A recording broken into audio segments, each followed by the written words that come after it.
Hello friend, આજની recipe ખાંડ વગર વિન્ટર સ્પેશિયલ ખજૂર પાકની રેસીપી શેર કરું છું. એની અંદર અળસી છે તો અને ડ્રાયફ્રૂટ છે.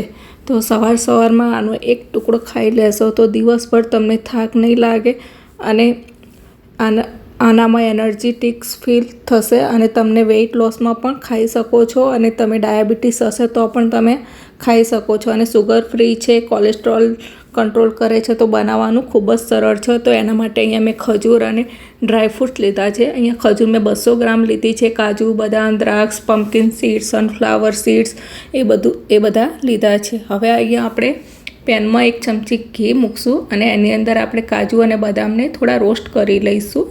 તો 1 મિનિટ થાય એટલે આપણે કાજુ બદામ રોસ્ટ થઈ ગયા છે. તો હું થોડું અહીંયા અખરોટ અડધો 1/4 કપ અને થોડા 2 ચમચી પમ્પકિન સીડ અને 2 ચમચી સનફ્લાવરના સીડ આપણે શેકી લઈશું. તો લગભગ 2-3 મિનિટ થશે એટલે આપણે એને સાઈડમાં અલગ કરી લઈશું.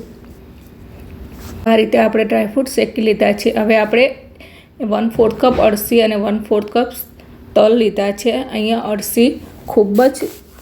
અળસીમાં ઓમેગા ફેટિક એસિડ હોય છે અને એના ખૂબ જ ઘણા ફાયદા છે, જે તમારા વાળ અને સ્કિન માટે અને વજન ઉતારવા માટે પણ ખૂબ જ સારું છે. જો દરરોજ ખાવી જોઈએ. એકલી જે અળસી નથી ખાતા એ લોકો આ રીતે ખજૂર પાકમાં કે લાડવા બનાવો તો એમાં આપ જરૂર નાખશો તો ખાઈ શકશો. તો અહીંયા આપણે એને શેકી લઈશું.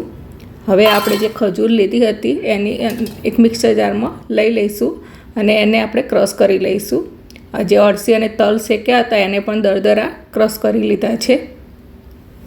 તો અહીંયા આપણે ખજૂર અને અંજીરને મેં ક્રશ કરી લીધું છે. તમારે આ ક્રશ ન કરવું હોય તો એમને પણ લઈ શકો છો.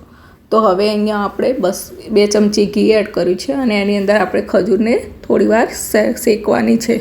તો આ રીતે ખજૂર થોડી ગરમ થશે એટલે એ પોચી થઈ જશે અને આ રીતે મેલ્ટ થશે. તો આ રીતે તમે કરી શકો છો. એની અંદર હું થોડો ગોળ એડ કરું છું. ગોળ નાખવો ઓપ્શનલ છે પણ સારું બાઇન્ડિંગ માટે મેં નાખ્યો છે.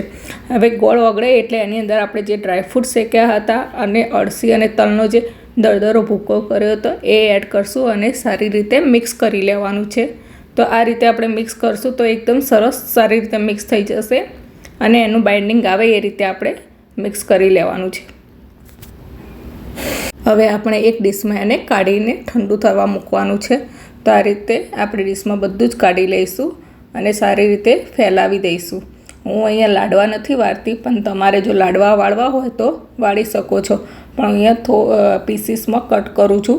તો આ રીતે આપણે દબાવીને સારી રીતે સેટ કરી લેવાનું છે. તો હું અહીંયા વાટકીની મદદથી દબાવીને સેટ કરી લઉં છું અને લગભગ અડધો કલાક સુધી આપણે ઠંડુ થવા દઈશું. અને એની ઉપર હું પોપી સીડ્સ એટલે કે ખસખસ એડ કરું છું, જે દેખાવામાં પણ સારી લાગશે અને ખાવામાં ખૂબ જ ફાયદાકારક છે. અને ગરમ હોય ત્યારે જ આપણે કટ કરી લેવાના છે.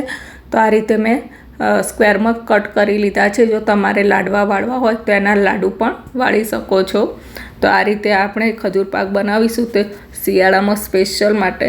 તો ખૂબ જ ફાયદાકારક છે અને તમે રોજ એક ટુકડો ખાશો તો તમારો આખો દિવસ એનર્જી ભરવો રહેશે અને થાક પણ નહીં લાગે. તો તમને મારી આ રેસીપી ગમે તો લાઇક, શેર અને સબસ્ક્રાઈબ જરૂર કરજો. બાય.